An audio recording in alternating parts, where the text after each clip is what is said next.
இப்பொழுதும் தேவனுடைய வார்த்தைக்கு நாம் கடந்து செல்லுவோம். நேற்றைய தினத்தில் 1ஆம் தேதி ஆராதனையில் நாம் வாசித்த வேத பகுதியவே நாம் இன்றைக்கு வாசித்து தேவனுடைய வார்த்தையை நாம் தியானிக்க போகிறோம். ஏசாயா தீர்க்கதரிசியின் புஸ்தகம் 41ஆம் அதிகாரம் 14 16 வசனங்களை நாம் கவனிக்கிறோம். ஏசாயா 41 14 16 வசனங்கள், இவைகளை நாம் கவனிக்க போகிறோம். கர்த்தர் தாமே நம்மை ஆசீர்வதிப்பாராக. எடுத்துட்டீங்களா? டைரி எடுத்துகிட்டு வந்தீங்களா? எல்லாரும் டைரி எடுத்துகிட்டு வந்து எல்லோரும் நோட்ஸ் எழுதணும். கர்த்தர் நம்மை ஆசீர்வதிப்பாராக. இந்த வசனங்களை எல்லாரும் சேர்த்து சத்தமாக வாசிக்கலாமே? வாசிப்போம். யாக்கோபு என்னும் பூச்சியே, இஸ்ரவேலின் சிறு கூட்டமே, பயப்படாதே, நான் உனக்கு துணை நிற்கிறேன் என்று கர்த்தரும் இஸ்ரவேலின் பரிசுத்தரும் ஆகிய உன் மீட்பர் உரைக்கிறார். இதோ போரடிக்கிறதற்கு நான் உன்னை புதிதும் கூர்மையுமான பற்கள் உள்ள எந்திரமாக்குகிறேன். நீ மலைகளை மிதித்து நொறுக்கி குன்றுகளை பதருக்கு ஒப்பாக்கி விடுவாய், அவைகளை தூற்றுவாய். அப்பொழுது காற்று அவைகளை கொண்டு போய் சுழல் காற்று அவைகளை பறக்கடிக்கும். நீயோ கர்த்தருக்குள்ளே களிகூர்ந்து இஸ்ரவேலின் பரிசுத்தருக்குள்ளே மேன்மை பாராட்டி கொண்டிருப்பாய். அல்லேலூயா. இன்றைக்கு நாம் கேட்க போகும் தேவனுடைய வார்த்தையின் தலைப்பு God of wonders. God of wonders, அதிசயங்களின் தேவன். காட் ஆஃப் வண்டர்ஸ், அதிசயங்களின் தேவன். கர்த்தருடைய பரிசுத்த நாமத்திற்கு மகிமை உண்டாவதாக. நாம் வாசித்த இந்த வேத பகுதியை உன்னிப்பாய் நீங்க கவனிப்பீங்களானா, இங்கே சொல்லப்படுகிற வாக்குத்தத்தம் நிறைவேறும் என்று தேவன் கொடுக்கிற வாக்குறுதி அதிசயமாக மட்டுமே நடைபெற முடியும் என்பதை நாம விளங்கிக் கொள்ள முடியும். இதை இயற்கையாகவோ இதை இயல்பாகவோ யாருமே செய்ய முடியாது. இது இயல்பாக நடக்கிற ஒரு காரியம் இல்லை. இது ஒரு அதிசயம். என்ன அதிசயம்? ஆண்டவர் ஒரு பூச்சியை பார்த்து, ஒரு சிறு கூட்டத்தை பார்த்து ஆண்டவர் சொல்லுகிறார், உன்னை நான் பெரிதும் கூர்மையுமான புதிதான பற்கள் உள்ள ஒரு இயந்திரமாக நான் மாற்றுவேன். ஒரு புழுவுக்கு என்ன நம்பிக்கை இருக்கிறது? ஒரு புழுவுக்கு என்ன எதிர்காலம் இருக்கிறது? ஒரு புழுவுக்கு என்ன நம்பிக்கை இருக்கிறது? யோசித்து பாருங்க. இதை வைத்து என்ன சாதிக்க முடியும்? ஒரு புழு அப்படின்றது ஒரு லிமிட்டடான ஒரு கிரீச்சர். அது ஒரு அநேக குறைபாடுகள் உள்ள, பலவிதமான எல்லைகளுக்கு உட்பட்ட ஒரு சிறிய ஒரு பிராணி புழு. இந்த புழு நசுங்குவதற்கும் சீக்கிரமாய் மாண்டு போவதற்கும் ஒளிந்து அழிந்து போவதற்கும் ஒரு வருங்காலமற்ற ஒரு தன்மைக்கும் தான் இது உடையது. ஆனால் ஆண்டவர் சொல்லுகிறார், இந்த யாக்கோபு என்னும் பூச்சியே, புழுவே, நான் உன்னை பற்கள் உள்ள எந்திரமாக மாற்றுவேன். புழு மிதிச்சு ஒன்றும் நடக்க போகிறது இல்லை, புழு நடந்து ஒன்றும் நடக்க போகிறது இல்லை, பெரிதா ஒன்றும் பெரிய மாற்றங்கள் வரப்போகிறது இல்லை. ஆனால் இங்கே ஆண்டவர் சொல்லுகிறார், இந்த புழுவை நான் எந்திரமாய் மாற்றி, இந்த புழு ஒரு காலத்தில் புழுவா இருந்த இப்ப எந்திரமாக மாறி மலைகளை மிதித்து நொறுக்குமாம், குன்றுகளை பதருக்கு ஒப்பாக மாற்றுமாம். இது என்ன தெரியுமா? புழுவினுடைய இயல்பான நிலையில் அதை செய்ய முடியாது. ஆனால் அதை மாற்றுவேன் என்று சொன்ன அதிசயமான தேவனாலே இது கூடும். ஹல்லேலூயா. நாம நிறைய வேளையில இன்றைக்குள்ள நாட்களில் பார்க்கும்போது மெட்டலை உலோகங்களை மெஷினா மாற்றுறதை நம்ம பார்க்குறோம். பழைய இத்து போன பிளாஸ்டிக்கை கூட ரீசைக்கிள் பண்ணி என்ன பண்றாங்க, அதை வைத்து ஏதோ ஒரு உபயோகமான பொருட்களை செய்கிறது நம்ம பார்க்குறோம். ஆனால் எங்கேயுமே புழுக்கள் எந்திரங்களா மாறினதை நம்ம பார்க்க முடியாது, பார்த்தது கிடையாது, இது வாய்ப்பே கிடையாது. ஆனால் ஆண்டவர் சொல்லுகிறார், நீ இவ்வளவு சிறிய கூட்டம் புழுவை போல நீ இருக்கிறாய், ஆனால் நான் உன்னை I will show myself as a God of wonders in your life. இது யாருமே நம்ப முடியாது, இது யாருமே எதிர்பார்க்க முடியாதது, இது யாருமே கணிக்க முடியாத ஒரு காரியத்தை நான் உனக்காய் செய்வேன். கர்த்தருடைய பரிசுத்த நாமத்திற்கு மகிமை உண்டாகுது. ஆம், தேவனுடைய கரத்திலே ஒப்பு கொடுக்கப்பட்ட மக்களை, தேவனை சார்ந்து நடக்கிற மக்களை, தேவனை அண்டிக் கொள்ளுகிற மக்களை ஆண்டவர் மனிதனுடைய எல்லா ஆலோசனைக்கும் அறிவுக்கும் எதிர்பார்ப்புக்கும் மேன்மையாகவும் அதிகமாகவும் தேவன் பிரகாசிக்க பண்ணி உயர்த்த தேவன் வல்லவராயிருக்கிறார். யோவான் எழுதின சுவிசேஷம் 1ஆம் அதிகாரத்தின் 9ஆம் வசனத்தை நாம் வாசிக்கும் போது, உலகத்திலே வந்து எந்த மனுஷனையும் பிரகாசிக்க பண்ணுகிற ஒளியே அந்த மெய்யான ஒளி என்று வாசிக்கிறோம். உலகத்திலே வந்து எந்த மனுஷனையும் பிரகாசிப்பிக்கிற ஒளியே அந்த மெய்யான ஒளி. இந்த ஒளியை போல ஒரு ஒளி இல்லை. எந்த மனிதன் அந்த ஒளி மேல வந்து விடுவானால், ஒளி அந்த மனுஷனுடைய மேல படுமானால் எந்த மனுஷனை பிரகாசிக்க பண்ணிடும்.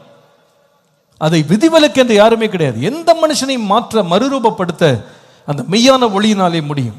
மார்க் எழுதின சுவிசேஷம் 5ஆம் அதிகாரம் 2ஆம் வசனத்திலிருந்து ஒரு சம்பவம் ஒன்று இருக்கிறது. அதை வாசிக்கும் போது நமக்கு ஆச்சரியத்தை தரும்.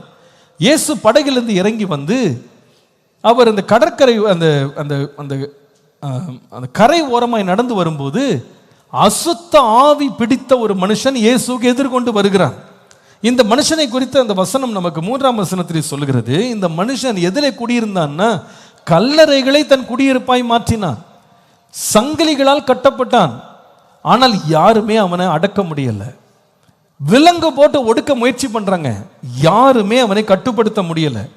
5ஆம் வசனத்தில், எப்பொழுதுமே இவன் இரவும் பகலும் மலைகளிலே கல்லறைகளில் தங்கிக்கிட்டு சத்தம் போட்டு கூச்சல் போட்டுக்கிட்டு கல்லுகளினால் தன்னையே காயப்படுத்தி கொண்டிருந்தான். இவனை குறித்து 3ஆம் வசனத்தில் வாசிக்கிறோம், அவனை சங்கிலிகளினாலும் கட்ட ஒருவனாலும் கூடாது இருந்தது. 4ஆம் வசனத்தில், அவன் அநேகந்தரம் விலங்குகளினால் சங்கிலிகளினால் கட்டப்பட்டிருந்தும் சங்கிலிகளையே முறித்து போடுவான், விலங்குகளை தகர்த்து போடுவான். அவனை அடக்குவதற்கு யாராலையுமே முடியல. யாராலையும் முடியும், என்ன முயற்சி செய்தாலும் முடியல. நான் நினைக்கிறேன் முதல்ல அவங்களுடைய பெற்றோர் அவன் அடக்க முயற்சி செய்திருப்பாங்க, பெற்றோரால் அடக்க முடியல. கொஞ்ச நாள் கழிச்சு கொஞ்சம் சுற்றுப்புறத்தார் இருக்க மக்கள்லாம் வந்து உதவி செஞ்சிருப்பாங்க, அவங்களால முடியல. அதுக்கப்புறமா கை தேர்ந்த அறிவாளிகள் அனுபவசாலிகள்லாம் வந்து முயற்சி செய்திருப்பாங்க, யாருக்குமே அடங்காம கடைசி வீட்டிலே தங்க முடியாம கல்லறைகளில் மலைகளில் தங்கி அடக்க முடியாத ஒரு மனிதனாக இரவெல்லாம் கூச்சல் போட்டுக்கொண்டு ஒரு பரிதாப நிலையில் இந்த மனுஷன் இருக்கிறார். ஆனால் இயேசு அவனை சந்தித்தார். இயேசுவை அந்த மனிதன் சந்தித்து இயேசு அவன் மேல இருந்த பிசாசுகளை எல்லாம் விரட்டி அடித்த போது 15ஆம் வசனத்தில் இந்த மனிதனுடைய நிலைமையை நம்ம பார்க்கிறோம். இயேசுவின் இடத்தில் அந்த ஊராரெல்லாம் வந்து பார்த்த பொழுது, லேகியோன் ஆகிய பிசாசுகள் பிடித்திருந்தவன் வஸ்திரம் தரித்து உட்கார்ந்து புத்தி தெளிந்திருக்கிறதே அவங்க பார்த்தாங்களாம். இது வரைக்கும் இந்த பையன் அப்படி பார்த்ததே கிடையாது. வஸ்திரம் தரித்திருக்கிறான், ஒரு இடத்துல உட்கார்ந்து இருக்கிறான், புத்தி தெளிஞ்சிருக்கிறான். வேதம் அதை கண்டு பயந்து போயிட்டாங்களாம். பயந்து போனாங்கன்ற வார்த்தை எதற்கு அடையாளம் பண்ண பிரமிப்படைஞ்சாங்க. How is this even possible? இது எப்படி நடக்கும்? இது எப்படி சாத்தியமாகும்? நம்ம இத்தனை வருஷமா பார்த்துருக்கோமே இந்த பையனை, கத்தி கூச்சல் போடுற ஒரு பையனா பார்த்துருக்கோம், உடம்பையை வெட்டிக்கிற ஒரு பையனா பார்த்துருக்கிறோம், அடக்க முடியாத ஒரு பையனா பார்த்துருக்கிறோம். இவனை எப்படி மாற முடிந்தது? ஒரே ஒரு பதில் தான், இது கர்த்தராலே ஆயிற்று. ஹல்லேலூயா. நம்முடைய தேவன் யார் என்றால் அதிசயமான தேவன். நம்ம முடியாது அப்படின்னு ஃபுல் ஸ்டாப் போடுறோம் பாருங்க, அந்த ஃபுல் ஸ்டாப்பை அழிக்கிறதுக்கு தேவன் வல்லவராக இருக்கிறார். எல்லாம் முடிஞ்சது நினைக்கிறோம் பாருங்க, அதை தொடர்கதையாக மாற்ற தேவன் வல்லவராக இருக்கிறார். நாம இது வந்து ரொம்ப எளிமையானது, அற்பமானது, உதாசீனப்படுத்துறோம் பாருங்க. அந்த புழுவை ஆண்டவர் எந்திரமாய் மாற்றுவதற்கு வல்லவராய் இருக்கிறார். ஆம், தேவன் செய்கிற காரியங்களை மனுஷனுடைய புத்தி, அவனுடைய ஞானம், யுக்தி எதுவினாலும் புரிந்து கொள்ள முடியாத மேன்மையான காரியங்களை தேவன் நமக்காய் செய்ய வல்லவராய் இருக்கிறார். நீ அறியாததும் உனக்கு எட்டாததுமான பெரிய காரியங்களை உனக்கு நான் செய்வேன் என்று கர்த்தர் வாக்கு பண்ணியிருக்கிறார். இந்த காலை வேளையில விசுவாசிங்க, உங்க வாழ்க்கை இந்த காலையில் ஒரு புழுவை போல எளிமையாக, சிறுமையாக, பலவீனமாக, ஒன்றத்துக்கு உதவாத நிலையில் நீங்க இருந்தாலும் கர்த்தருடைய ஆசீர்வாதமும் தயவும் நம்மேல் இருக்குமானால், அவர் வார்த்தை விசுவாசிக்க முடியுமானால், கர்த்தர் எனக்குள்ளேயும் தம்முடைய அற்புதத்தை விளங்க பண்ண தேவன் வல்லவராய் இருக்கிறார். தேவன் எனக்காய் அதிசயங்களை காண பண்ண தேவன் வல்லவராய் இருக்கிறார். நிச்சயமாய் கர்த்தர் நாம் எதிர்பாராத காரியங்களை, புத்தி கெட்டாத காரியங்களை, எல்லாரும் பிரமிக்கத்தக்க காரியத்தை தேவன் செய்ய வல்லவராய் இருக்கிறார். இவர் தான் யார் என்றால் அதிசயங்களை காண பண்ணுகிற தேவன். எத்தனை பேர் விசுவாசிக்கிற நம்முடைய தேவன் அதிசயமானவர், அதிசயங்களை காண பண்ணுகிறவர். ஹல்லேலூயா. உன்னை அதிசயங்களை காண பண்ணுவேன் என்று கர்த்தர் சொன்னார். சொல்லுங்க, கர்த்தர் என்னை அதிசயங்களை, சொல்லுங்களேன், சத்தமா சொல்லுங்களேன், கர்த்தர் என்னை அதிசயங்களே. நீங்க நினைக்கிறீங்க எல்லாமே அறிவினால் சாதிச்சிடலாம், எல்லாம் ஆற்றல்னால் சாதிக்கலாம், எல்லாம் அனுபவத்தில் சாதிக்கலாம், கொஞ்சம் சாதிக்கலாம். ஆனா எதுவுமே செய்ய முடியாத தேவன் தம்முடைய அதிசயத்தினாலே தேவன் விளங்க பண்ணுவதற்கு தேவன் வல்லவராய் இருக்கிறார். ஹல்லேலூயா. உன்னை அதிசயம் காண செய்வே, நீ அற்புதம் கண்டிடுவாய். உன்னை அதிசயம் காண செய்வே, நீ அற்புதம் கண்டிடுவாய் என்று வாக்குரைத்தார் தேவன், என்று நிறைவேற்ற வந்து விட்டார். என்று வாக்குரைத்தார் தேவன். கரங்களை தட்டி சொல்லுவோம். இந்த அதிசயம் காண செய்வே, நீ அற்புதம் கண்டிடுவாய். உன்னை அதிசயம் காண செய்வே, கண்டிடுவாய். ஹல்லேலூயா. இது ஏதோ ஒரு பாடலாய் மாத்திரம் அல்ல, தேவன் நம்முடைய வாழ்க்கையில் இதை நிறைவேற்ற வல்லவராய் இருக்கிறார். ஹல்லேலூயா. ஒரு புழுவை, ஒரு பூச்சியை எந்திரமாய் மாற்றி எல்லாரும் கண்டு பிரமிக்கத்தக்க விதமாய் தேவன் மாற்ற வல்லவர். இதை குறித்து தியானிக்கும்படி கர்த்தர் எனக்கு உதவி செய்தார். அதுல இன்றைக்கு நம்மளோட அதிசயங்களை 3 விதமா பார்க்க போறோம். 3 changes God promises to a worm. ஒரு புழுவுக்கு தேவன் வாக்கு பண்ணும் 3 மாற்றங்கள். ஒரு புழுவுக்கு தேவன் வாக்கு செய்கிற 3 மாற்றங்கள். இதை நாம் இந்த வேத பகுதியில் நம்ம வாசிக்கும் போது கண்டுபிடிக்க முடியும். ஏசாயா 41ஆம் அதிகாரம் 14 வாசிக்கும் போது இந்த 3 மாற்றங்களை தேவன் வாக்கு பண்ணுகிறார். முதலாவது பாருங்க, 14ஆம் வசனத்தில் ஆண்டவர் சொல்லுகிறார், யாக்கோப் என்னும் பூச்சியே, இஸ்ரவேல் என்னும் சிறு கூட்டமே, நீ பயப்படாதே. 15ஆம் வசனத்தில், இதோ போரடிக்கிறதற்கு நான் உன்னை புதிதும் கூர்மையுமான பற்கள் உள்ள எந்திரமாய் மாற்றுகிறேன். Number 1, God promised to change the nature of the worm. புழுவின் தன்மையை மாற்றுவதாக தேவன் வாக்கு பண்ணினார். புழுவினுடைய தன்மையவே மாற்றுவது தேவனுடைய வார்த்தை இங்கே வெளிப்படுகிறதை பார்க்கிறோம். யாரை எதற்காக மாற்றுகிறார் பாருங்க. புழுவினுடைய தன்மை சண்டை போடுகிறது அல்ல. ஒரு பூச்சியினுடைய தன்மை எதிர்த்து நிற்கிறது அல்ல. அது ஓடுகிறது தான். அது எப்பவுமே தப்பித்து ஓட தான் செய்யும். அது தனக்கு ஆபத்து எப்பொழுது வருகிறது என்று எப்பொழுது ஒழித்து கொண்டு ஓடும். ஆனால் இங்கே ஆண்டவர் சொல்லுகிறாரு, உன் தன்மை எதிர்த்து நிற்கிறது கிடையாது, உன் தன்மையவே நான் மாற்றுவேன்.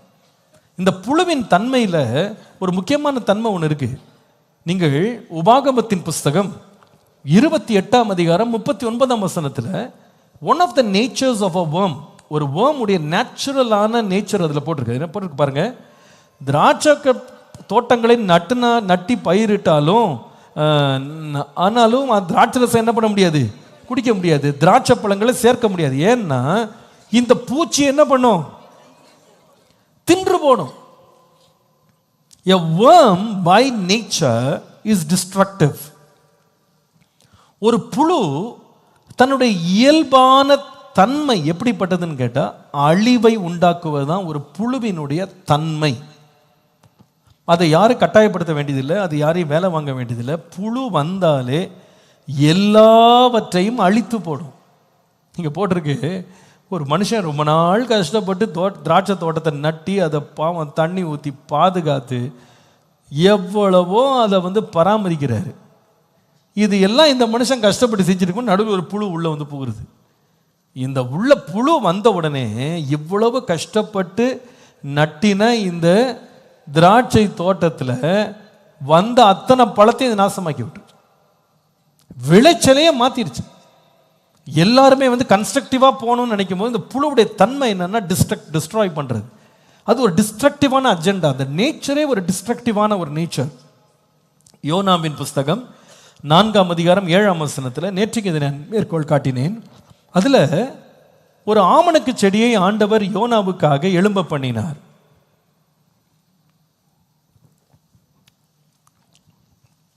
இந்த ஆமணக்கு செடி யோனாவின் தலையின் மேல நிழலை கொடுக்கிறதாக இருந்தது. இந்த நிழல் கொடுத்த இந்த ஆமணக்கு செடியில் யோனா மகிழ்ந்து பூரித்து கொண்டிருக்கிறார். ஆனால் இந்த ஆமணக்கு செடியை ஒரே இரவில் ஒரு புழு என்ன செய்தது பாருங்க, ஒரு பூச்சி என்ன செய்ததுன்னா அந்த ஆமணக்கு செடியை அழித்து போட்டது. அதனால் அது அரித்து போட்டதுனால இந்த பண்ற வேலையை பாருங்க, உள்ள புகுந்தாலே அழிவுதான். இந்த பூச்சி உள்ள வந்தாலே அரிச்சு போட்டு அத்தனையும் காஞ்சு போக பண்ணும். யாத்ராகமத்தின் புஸ்தகம் 16ஆம் அதிகாரம் 24ஆம் வசனத்தை வாசிக்கும் போது மோசே சொன்னபடியே வானத்திலிருந்து இறங்கி வந்த மன்னாவை இவங்கெல்லாம் சேர்த்து வைக்கிறாங்க.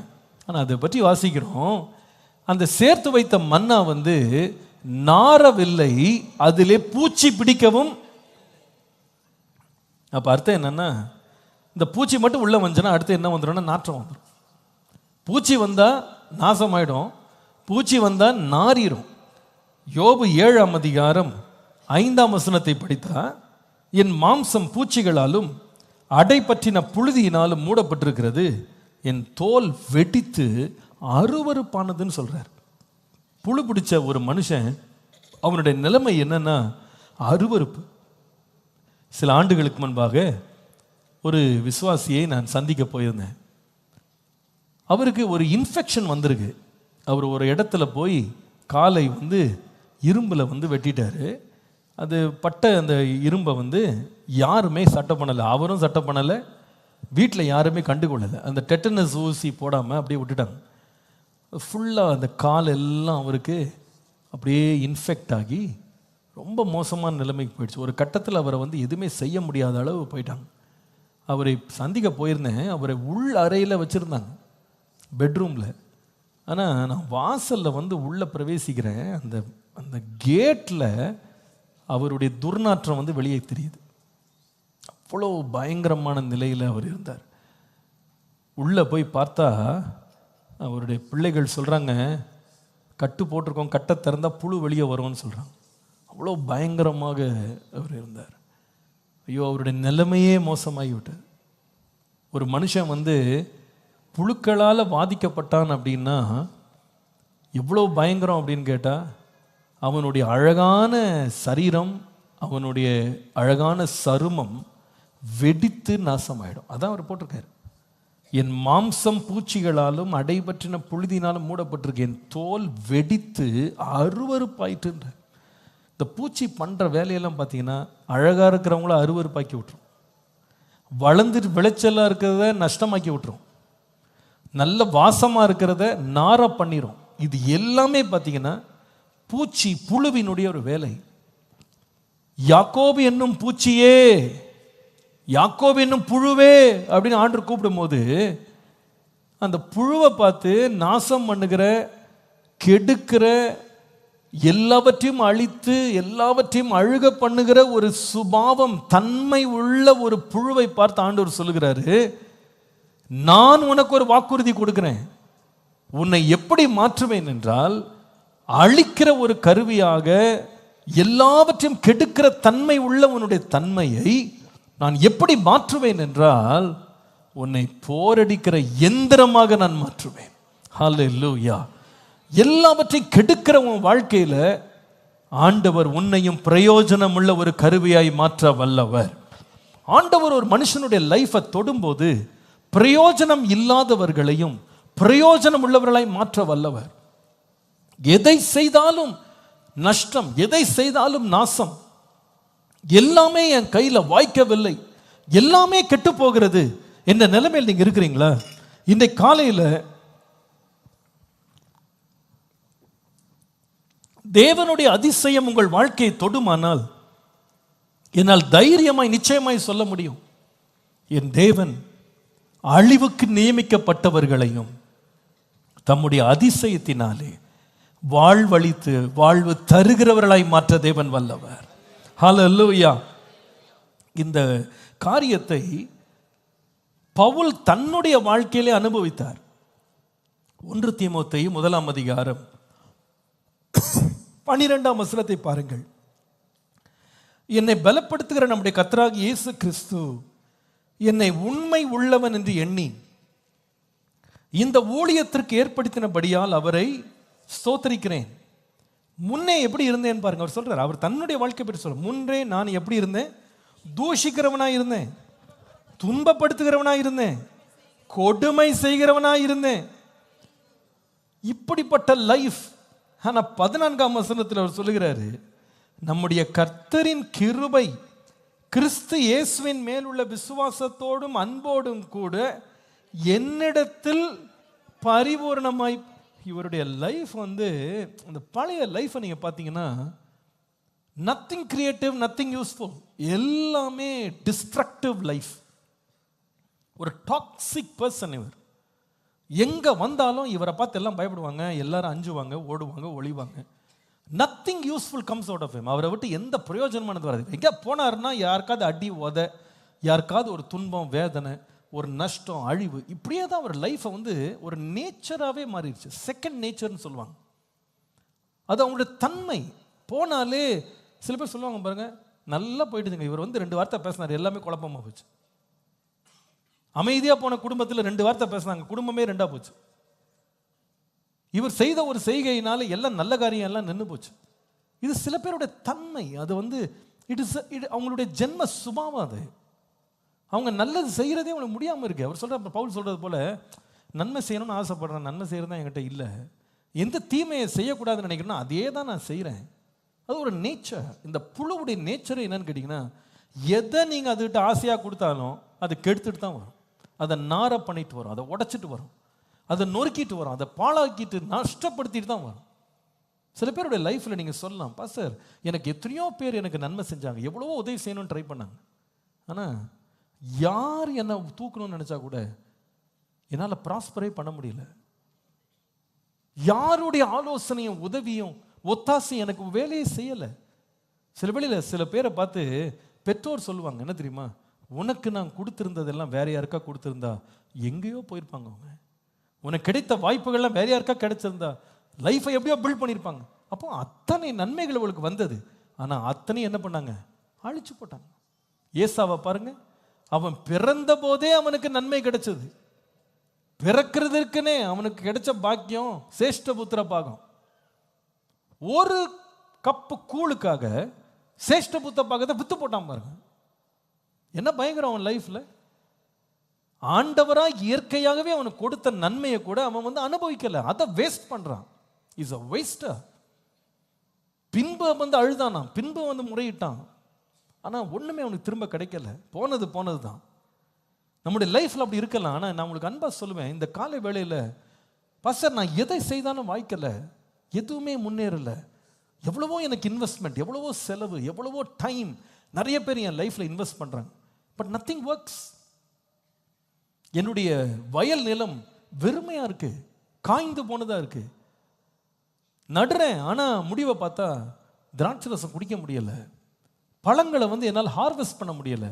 Everything is becoming wasted. நேரம், பொருள், சமயம், எனக்கு கொடுக்கப்படுகிற எல்லா வாய்ப்புகள் எல்லாம் வேஸ்ட் ஆகுது. சொல்றீங்களா? இன்னைக்கு காலையில் கர்த்தரை நோக்கி கூப்பிடுங்க.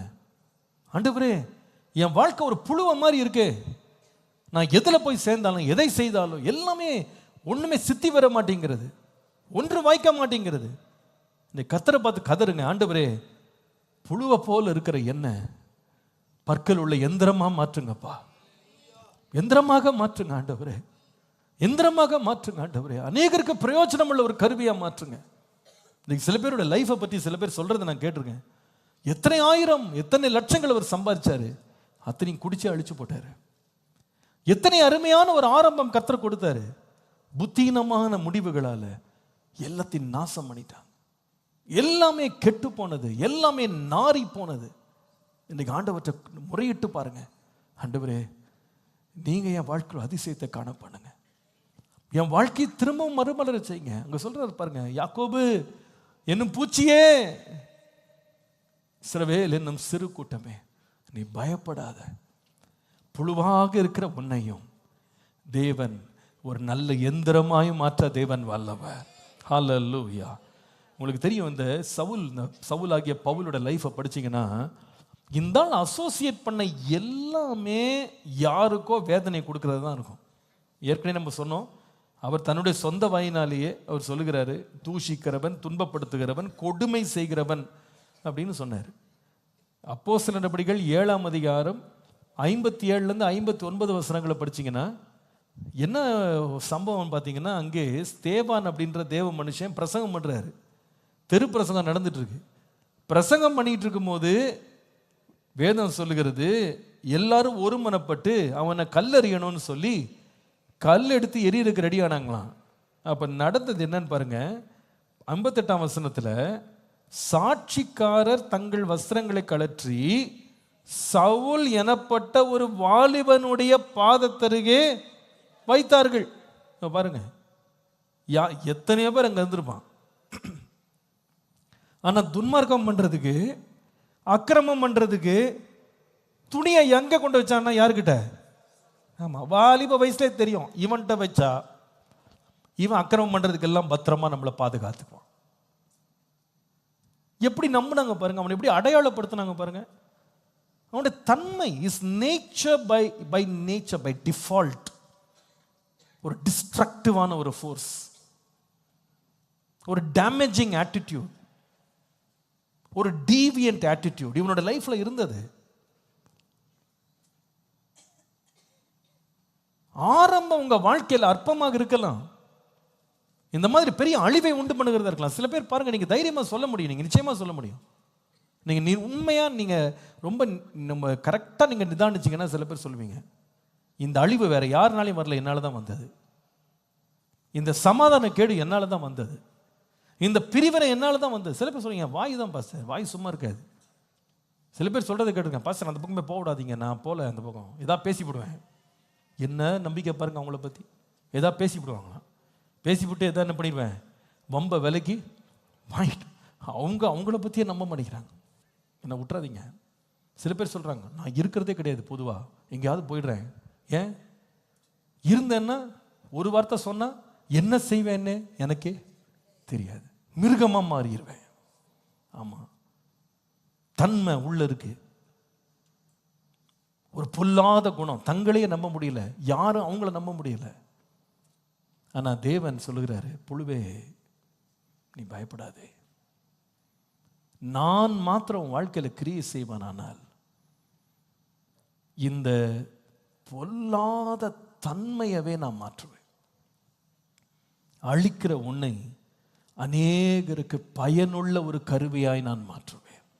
ஹல்லேலூயா. தேவனாலே மாற்ற முடியாத ஒரு காரியம் என்று ஒன்றுமே இல்லை. இன்றைக்கு உங்கள் லைஃப்பில் வந்து ஒரு டிஸ்ட்ரக்டிவ் தாட்ஸ் இருக்கா, டிஸ்ட்ரக்டிவான ஆட்டிடியூட், டிஸ்ட்ரக்டிவான நெகட்டிவான திங்கிங், நெகட்டிவான ஸ்பீக்கிங், இதே தான் உங்கள் வாழ்க்கையை ஆக்கிரமிக்குதா? சில பேர் சொல்லலாம், ஏன் தான் இப்படி நான் யோசிச்சுட்டே இருக்கேன்னு எனக்கே புரியலை, ஏன் இப்படி பேசுறேன்னு எனக்கு புரியலை, ஏன் இப்படி நடந்து கொள்றேன்னு எனக்கு புரியலை. ஐ எம் அ டிஸ்ட்ராயர், எதை கொடுத்தாலும் கெடுத்து போடுறேன், அழிச்சு போடுறேன், நாசமாக்கிடுறேன், அதை இழந்து போறேன், வெறுமையாக்குறேன். இளையகுமார் லைஃபை பாருங்க. 2 பிள்ளைகளை பெற்றெடுத்த அவங்க அப்பாட்ட போய், இந்த பையன் என்னுடைய ஆஸ்தியில் பங்கை எனக்கு கொடுங்க. உடனே அப்பா கொடுத்துட்டாரு. என்னப்பா பண்ண, ஆஸ்தி வச்சு என்ன பண்ண, இவ்வளவு ஆஸ்தியை வாங்கிட்டு போன, என்ன பண்ண, ஏதாவது பிஸ்னஸ் ஆரம்பிச்சியா, ஏதாவது வளர்ந்தியா, 2 மடங்கு பெருசாக்குனியா? கிடையாது. என்ன செய்தான் அவங்க அண்ணன் சொல்றான், உம்முடைய ஆஸ்தியை வேசிகளிடத்தில் அழித்து போட்ட இவன் ஆஸ்தியை வாங்கிட்டு போய் ஏதாவது நன்மை செஞ்சானா? கிடையாது. சில பேர் காசு கொடு, காசு கொடு, காசு கொடு, எனக்கு காசு வேணும், எனக்கு சொத்து கொடு, பங்கு கொடு, கேட்கறதுல அப்படி வெறியா இருப்பாங்க, கொடுத்தே ஆகணும், அதுக்கு சண்டையெல்லாம் போடுவாங்க. எல்லாம் கொடுத்து பாருங்க, ஒன்றும் இருக்காது, எல்லாம் நாசமாக்கி வலிச்சு கடங்காரனா வெளியே வருவாங்க. ஏன் தெரியுமா? தன்மையிலேயே அவங்களால வந்து ஒரு பிளஸட் லைஃபுக்கு நேராக தங்களையும் நடத்த முடியாது, தன் குடும்பத்தை நடத்த முடியாது. அவங்களோட சேர்றவங்க எல்லாருக்குமே பெரிய ஆபத்து இருக்கு. By nature very destructive. யாக்கோபு என்னும் புழுவே, பூச்சியே, ஆண்டவர் இன்னைக்கு பேசுறாரு, உன்னை எந்திரமாக மாற்றுவேன். இன்னைக்கு ஆண்டவர்கிட்ட கேளுங்க, லார்ட் சேஞ்ச் மை நேச்சர், என்னுடைய தன்மையவே நீங்க மாற்றுங்க ஆண்டவரே, என்னுடைய தன்மையில ஒரு மறுரூபத்தை உண்டாக்கும் ஆண்டவரே. நார பண்ணுகிறேன் வாழ்க்கை, காய்ந்து போக பண்ணுகிறேன் வாழ்க்கை, அருவருப்பாக மாற்றுகிறேன் வாழ்க்கை, அழித்து போடுகிற தன்மை உள்ள என் வாழ்க்கையை நீங்க மாற்றுங்க ஆண்டவரே. நம்முடைய ஆண்டவர் அதிசயங்களை காண பண்ணுவார். எனக்கு தெரியும், கர்த்தரிடத்துல மாத்திரம் நீங்க ஒப்பு கொடுப்பீங்களானா இதுவரைக்கும் டிஸ்ட்ராயர், வேஸ்டர் அப்படின்னு பேர் பெற்ற ஒருவனை தேவன் அநேகருக்கு நன்மை கொடுக்கிறவனாய் மாற்ற தேவன் வல்லவராக இருக்கிறார். ஹல்லேலூயா. பிரயோஜனம் இல்லாதவனை பிரயோஜனப்படுத்துகிறவனாய் மாற்ற தேவன் வல்லவராய் இருக்கிறார். இன்னைக்கு you have to come clean and you have to be honest with yourself. நீங்க உண்மை உள்ளவர்களாக இருக்கணும், நேர்மை உள்ளவர்களாக நீங்க காரியங்களை ஒத்துக்கொள்ளணும். எஸ், என் வாழ்க்கையில் எவ்வளவு நஷ்டம், எத்தனை பேருடைய வாழ்க்கையில் சொல்ல முடியும்? எவ்வளவு பண நஷ்டம், பொருள் நஷ்டம், நேர நஷ்டம், வாய்ப்புகளை நஷ்டப்படுத்தி இருக்கேன். I wasted everything. How many opportunities gone to the dust? எத்தனை வாய்ப்புகள் ஒன்றுமில்லாமல் போனது. வேஸ்டரா இருக்கிறீங்களா? இன்றைக்கு ஆண்டவர்கிட்ட சொல்லுங்க, ஆண்டவரே எனக்கு ஒரு அதிசயத்தை என் வாழ்க்கையில் காணப்படுங்க. என் நிலைமை மாறணும்ப்பா, என் நிலைமை மாறணும்ப்பா, என் நிலைமை மாறணும்ப்பா, என் நிலைமை மாறணும்ப்பா. என்னுடைய தன்மையவே நீங்க மாற்றுங்க ஆண்டவரே. ஹல்லேலூயா. என் தன்மையவே நீங்க மாற்றுங்க. ஒரு புழுவாக நான் வாழ்ந்து புழுவாக முடிய விரும்பல. ஆரம்ப அற்பமா இருக்கலாம், ஆனா கர்த்தருடைய வார்த்தையை நான் நம்புறேன். என்னையும் அநேகருக்கு ஆசீர்வாதமாக மாற்றுங்க ஆண்டவரே. என்னையும் அநேகருக்கு பிரயோஜனம் உள்ளவனாய் மாற்றுங்க ஆண்டவரே. அன்றைக்கு சபையை பாழாக்கின அதே பவுலை சபையை கட்டுகிறவனாய் தேவன் மாற்றினார். ஹல்லேலூயா. கொலைவெறி பிடித்த அவனை அநேகருக்கு ஜீவனை கொடுக்கிற மனிதனாய் கர்த்தர் மாற்றினார். அநேகரை துன்பப்படுத்தினவனை தேவன் அநேகருக்கு ஆசீர்வாதமாய் மாற்றினார். அநேகருக்கு வேதனை கொடுத்தவனை அநேகரை மகிழ்விக்கிறவனாய் கர்த்தர் மாற்றினார். இன்றைக்கு என்னையும் மாற்ற தேவன் வல்லவராய் இருக்கிறார். நம்மை மாற்ற தேவன் வல்லவராய் இருக்கிறார். உங்களை மாற்ற வல்லவராய் இருக்கிறார். விசுவாசிக்கிற கரங்களை உயர்த்தி சொல்லுங்க, ஆண்டவரே எங்களுடைய பொல்லாத தன்மைகளை எங்களை விட்டு மாற்ற உங்களுடைய கரத்தில் எங்களை ஒப்புக் கொடுக்கிறோம். நீர் இதை செய்ய வல்லவர். எங்க வாழ்க்கையில் அழிவுக்கு நேராக எங்களை கொண்டு போகிற சிந்தனைகள், அழிவுக்கு நேராக கொண்டு போகிற கிரியைகள், அழிவுக்கு நேராக கொண்டு போகிற ஆலோசனைகள் எங்களுக்கு விடுதலையை தந்து எங்க தன்மையவே நீங்க மாற்றுங்க ஆண்டவரே. எங்கள் தன்மையவே மாற்றுங்க ஆண்டவரே. தன்மையவே மாற்றுங்க, எங்கள் தன்மையவே மாற்றுங்க. ஹல்லேலூயா, ஹல்லேலூயா. என்னுடைய தகப்பனார் ஒரு முறை சொன்ன சாட்சி என்னை ரொம்ப தொட்டது. ஒரு முறை அவர் ஒரு வாழ்க்கையில் ஒரு காலகட்டத்தில் அவருடைய நிலைமை எப்படி இருந்தது அப்படின்னு கேட்டால், அவர் அவருடைய சொந்த குடும்பத்தார் அவருடைய சொந்தங்கள் இவரை ஒரு தரித்திரம்னு பார்த்தாங்க. ஒரு முறை அவருடைய ரொம்ப பரிதாப நிலையில் அவருடைய சொந்தங்களை பார்க்குறக்கு ஒரு முறை போயிருந்தாராம்.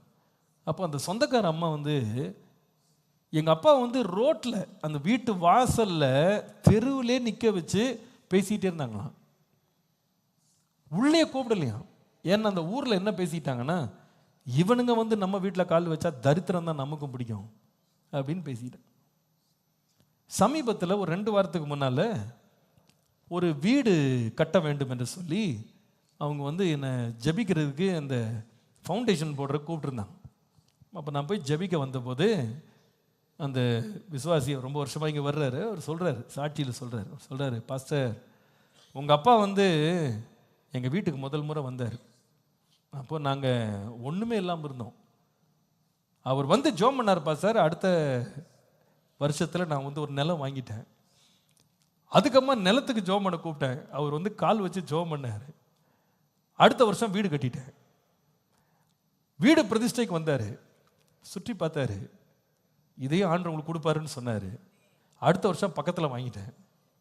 அடுத்த வருஷம் அடுத்த மாடி போட்டேன். அவர் வரும்போதெல்லாம் என் வாழ்க்கை ஆசீர்வாதமாக மாறிடுச்சு. அவர் விசுவாசம் அப்படி. ஆனால் நான் உடனே அதை யோசித்தேன், ஒரு காலத்தில் எங்கள் அப்பாவுடைய கால் பட்டாலே தரித்திரம்னு அவருடைய சொந்தக்காரங்க நினச்சாங்க. ஆனால் ஒரு காலம் மாறினது, அவர் கால் பட்டாலே ஆசீர்வாதம் நினைக்கிற ஒரு காலம் மாறினது. அது யாரால வந்தது தெரியுமா? மனுஷன் அதே மனுஷன்தான், ஆனால் மாற்றினவர் தேவன். ஹல்லேலூயா. ஒரு புழுவை கூட எந்திரமாய் மாற்ற தேவன் வல்லவர். ஒரு புழுவை எந்திரமாய் மாற்ற தேவன் வல்லவர். உங்கள் தன்மையை மாற்றுவார். அழிவை உண்டாக்குகிறவர்களாக நீங்க பேர் பெற்றிருக்கீங்களா? ஒருவேளை உங்களை யாராவது பார்த்து, ஐயோ உங்க கையில் எது கொடுத்தாலும் உருப்படியாகாது, எல்லாத்தையும் உடைச்சு போடுவேன், எல்லாத்தையும் கெடுத்து போடுவேன், எல்லாத்தையும் நாசமாக்குவேன், இப்படி பேர் யாராவது உங்களை பார்த்து சொல்லியிருக்காங்களா? கர்த்தர்கிட்ட பார்த்து நீ கதறுங்க, ஆண்டவரே இந்த தன்மை எனக்குள்ள இருக்கக்கூடாது. கெடுக்கிறது, நாசமாக்குறது, இழக்கிறது, நஷ்டப்படுத்துறது என் லைஃப்ல இருக்கக்கூடாது. யோசேப்பை குறித்து வாசிக்கிறோம். அவன் கையில் என்னவெல்லாம் கொடுக்கப்பட்டதோ அதில் எல்லாத்துலேயும் ஒரு வர்த்தி உண்டானது, பெரிய பெருக்கம். அந்த எஜமான் பார்த்தானா, இவன் கையில் எதை கொண்டு வச்சாலும் ஆசீர்வாதமாக இருக்கு. அது எப்படி முடியும் தெரியுமா? கர்த்தர் அவனோடு கூட இருந்தார்.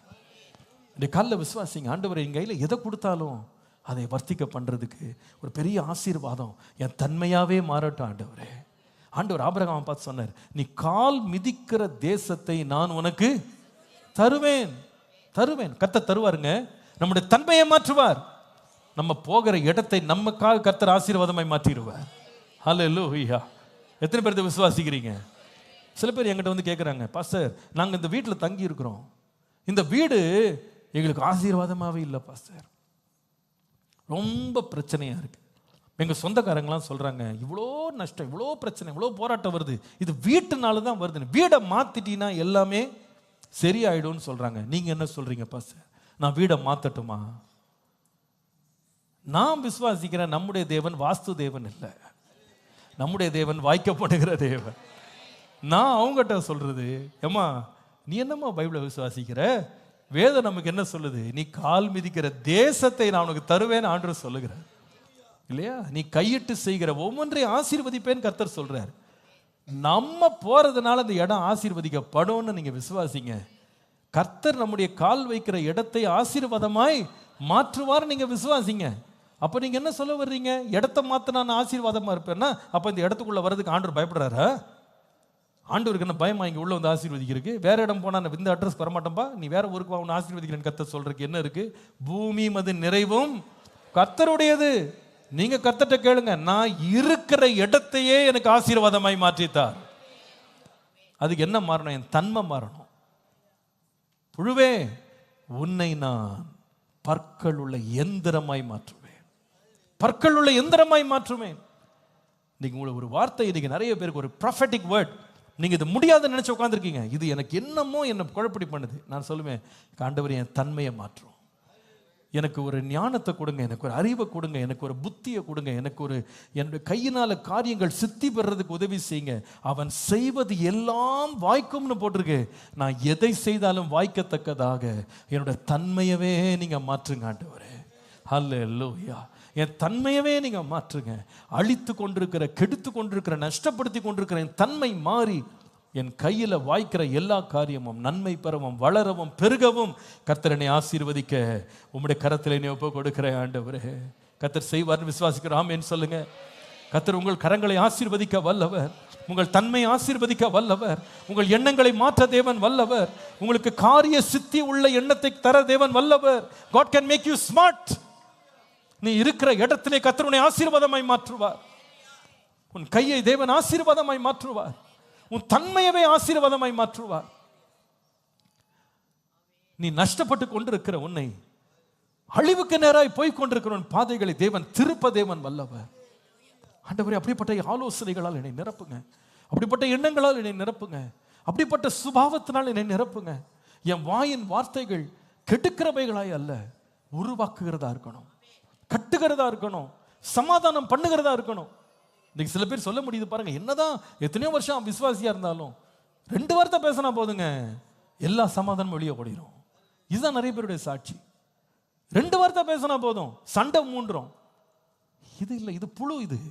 இந்த தன்மை மாறணும். நான் போனதுனால கெட்டு போனேன்னு யாரும் சொல்லக்கூடாது. நான் போனதுனால ஆசீர்வதிக்கப்பட்டேன். ஹல்லேலூயா. அந்த மாதிரி ஒரு தன்மையே மாற்றுங்க ஆண்டவரே. என் நிலைமையை நீங்க மாற்றுங்க ஆண்டவரே.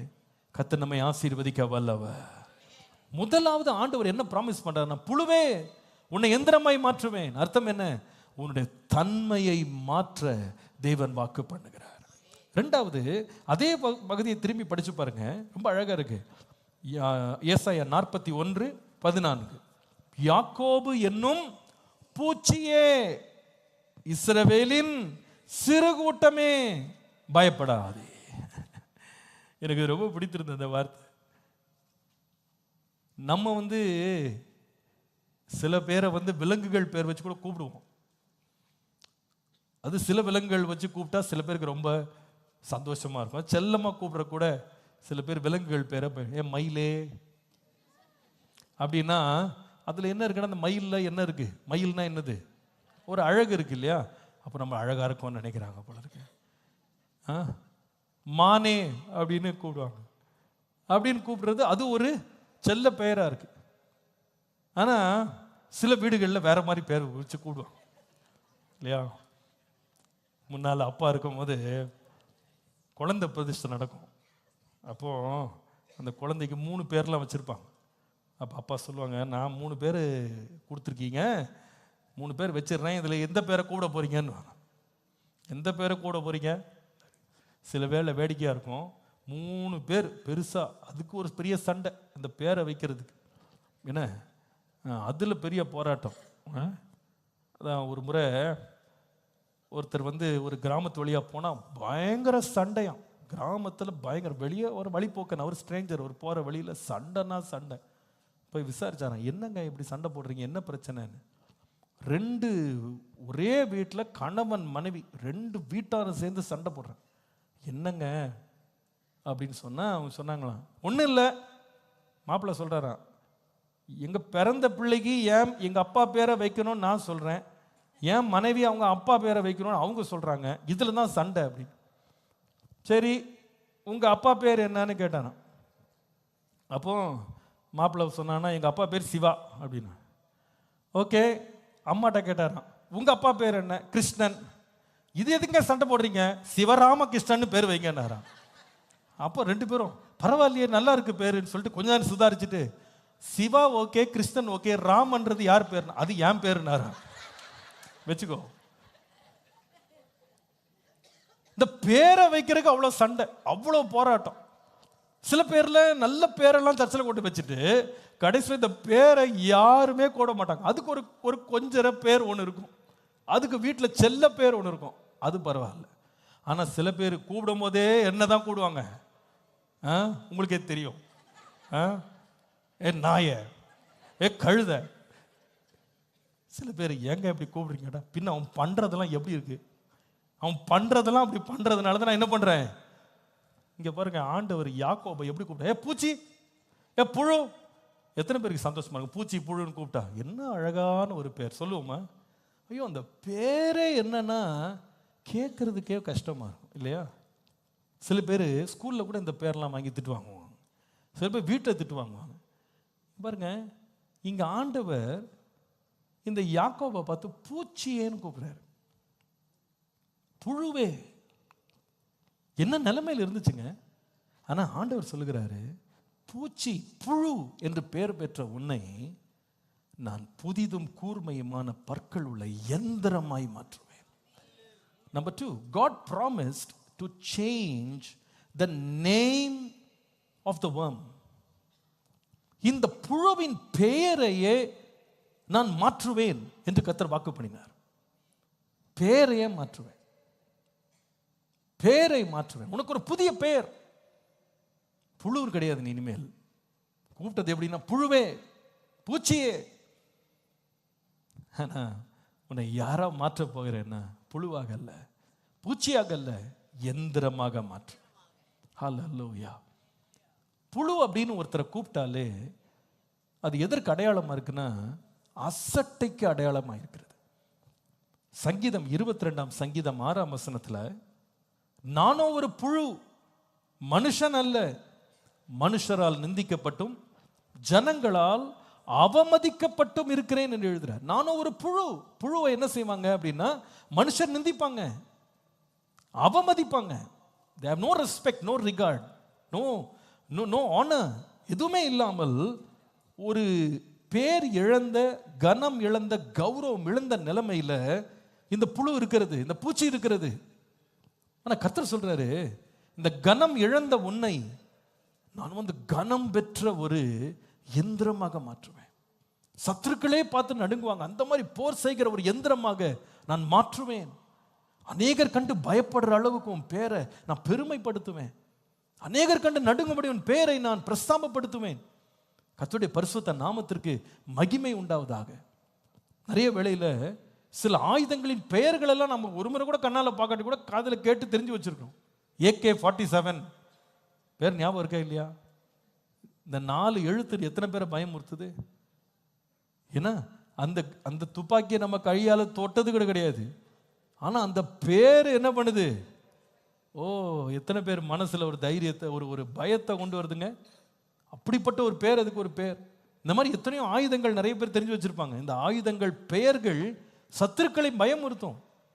ஆண்டவர் சொல்ற, அந்த புழுவை எந்திரமாக மாற்றுவேன், உன் பெயரையே நான் மாற்ற தேவன் வல்லவர்.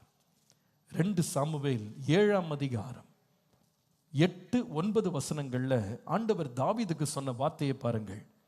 சேனைகளின் கர்த்தர் சொல்லுகிறது என்னவென்றால், நீ இஸ்ரவேல் என்கிற என் ஜனங்களுக்கு அதிபதியாயிருக்கும்படி ஆடுகளின் பின்னே நடந்த உன்னை நான் ஆட்டு மந்தையை விட்டு எடுத்து, நீ போன எவ்விடத்திலும் உன்னோடே இருந்து உன் சத்துருக்களை எல்லாம் உனக்கு முன்பாக நிர்மூலமாக்கி, பூமியில் உள்ள பெரியோர்களின் நாமத்திற்கு இணையான பெரிய நாமத்தை உனக்கு, பெரிய நாமம்னா பெரிய பெயர், பெரிய பெயரை உனக்கு தருவேன்.